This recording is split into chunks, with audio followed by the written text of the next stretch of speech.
Bonsoir Christophe Ventura. Bonsoir. Vous êtes directeur de recherche à l'IRIS, l'Institut de Relations Internationales et Stratégiques, et vous êtes spécialiste de l'Amérique latine.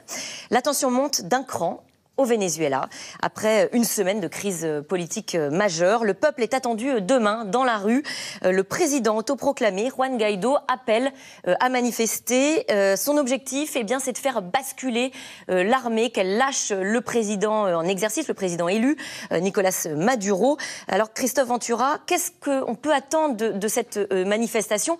Est-ce que ça peut accélérer les choses ou la transition politique?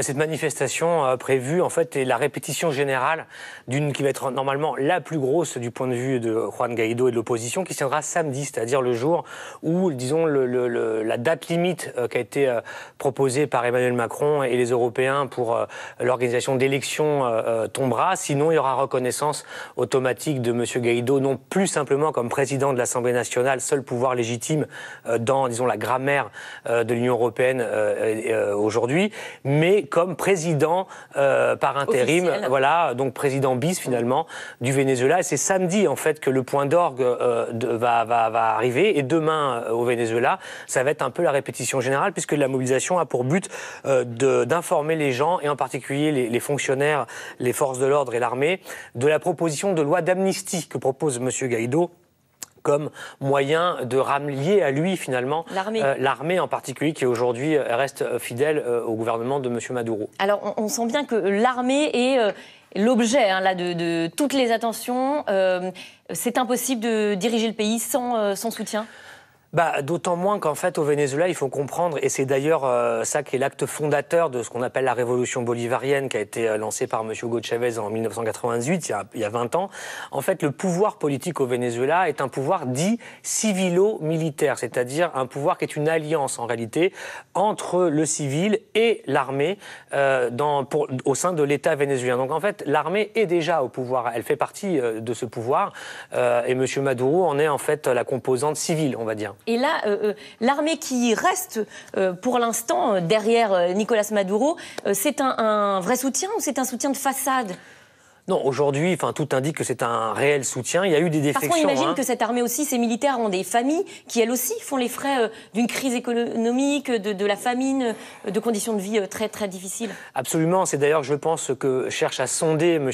Guaidó et à travers lui, au-delà de lui, les États-Unis aujourd'hui. C'est quel est le degré de résistance et de fidélité de l'armée? Parce qu'effectivement, comme beaucoup de gens au Venezuela, mais surtout, on va dire, dans les strates inférieures de l'institution militaire, au niveau des soldats, des sous-officiers, il y a des difficultés de vie, tout simplement, économiques et sociales, soit pour les militaires, soit pour leurs familles. Et ils essayent de savoir si cela peut emmener l'armée à se dissoudre, ou en tout cas à se fracturer. Mais ce n'est pas du tout ce qu'on voit aujourd'hui. En tout cas, ce que dit Juan Guaidó, qui a été interviewé par le magazine L'Obs, et dans une interview qu'on pourra lire dans 2 jours, il dénonce la pression justement subie par les militaires, donc, tout en appuyant finalement sa confiance. Voilà ses mots: les forces armées ne basculent pas encore, car il y a 160 militaires en prison.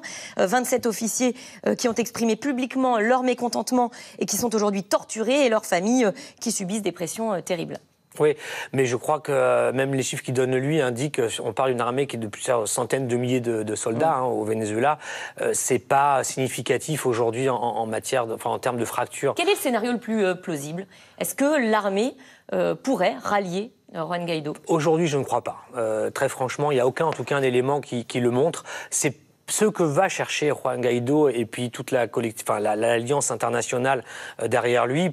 Ils essayent d'obtenir ça parce que c'est ça qui sera déterminant pour savoir si Nicolás Maduro peut rester ou pas au pouvoir. Ce ne sera pas le seul facteur, mais ce sera un facteur déterminant. Alors, on parle de Juan Guaidó, c'est un jeune politique, un 35 ans, qui était encore inconnu.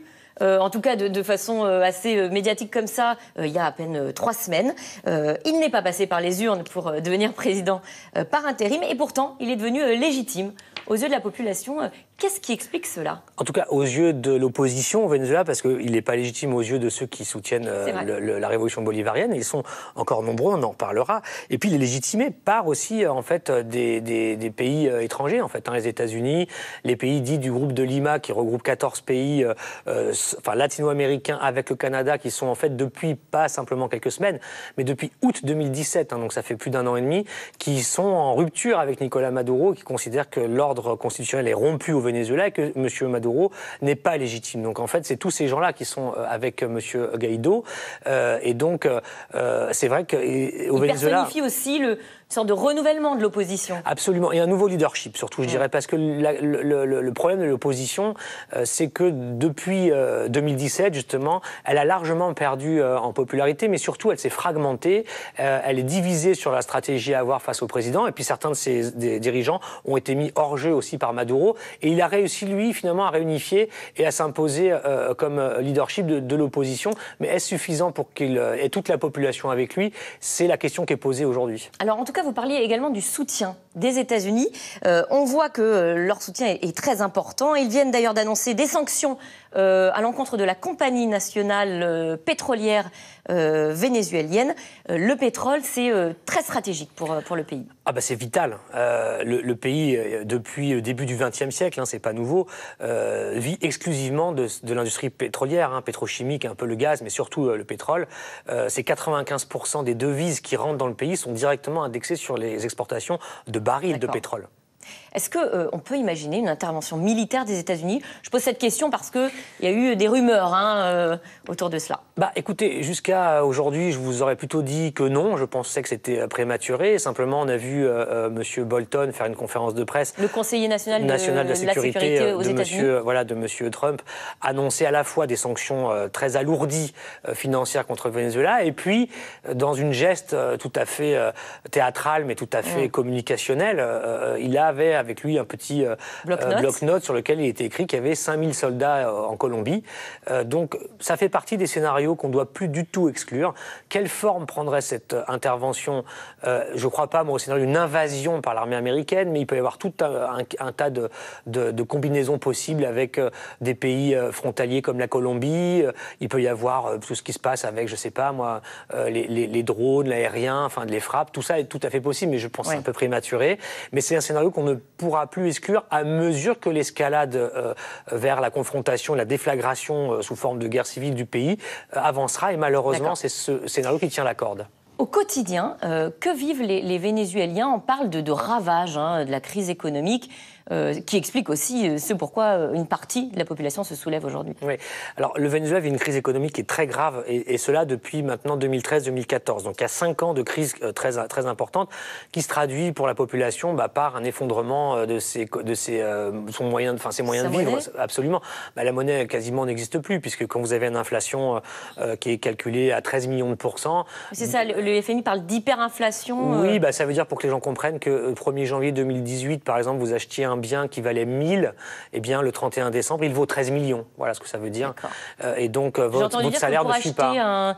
Une boîte d'œufs, il fallait payer quasiment, ça valait la moitié de son salaire. Oui, absolument, parce que les salaires ne suivent pas, si vous voulez, dans ces proportions, même s'ils ont été augmentés, etc. Mais je veux dire, à ce niveau-là, l'économie n'existe plus, en fait. Donc, tout le monde conséquences sur leur vie... les conséquences, en fait, pour synthétiser, c'est les suivantes. Pour ceux qui ont accès au dollar, parce qu'en fait, le dollar est une monnaie parallèle, la seule en qui les gens ont confiance, le dollar, pour ceux qui ont accès, permet d'avoir accès à tout au Venezuela.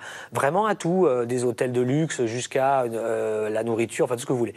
Ceux qui n'ont pas accès au dollar, c'est eux qui trinquent en fait au Venezuela.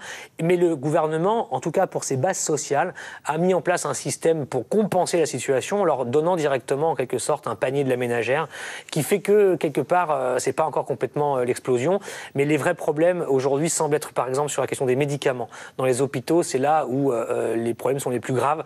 Mais tout ça est aussi aggravé, si vous voulez, par des facteurs externes, et les sanctions qui pèsent sur le Venezuela depuis 2015 ne sont pas des moindres. Eh bien, merci Christophe Ventura, directeur de recherche à l'IRIS. On va continuer à suivre évidemment de très près cette crise majeure au Venezuela, et puis aussi lors de ces manifestations, celle de demain et celle de samedi prochain. Tout de suite, c'est dans l'air avec Caroline Roux, une émission consacrée à la nouvelle tête de liste des Républicains pour les élections européennes. François-Xavier Bellamy, le philosophe, ne fait pas l'unanimité au sein de son propre camp. Alors comment va-t-il réussir à rassembler? Caroline Roux et ses invités répondent à toutes vos questions.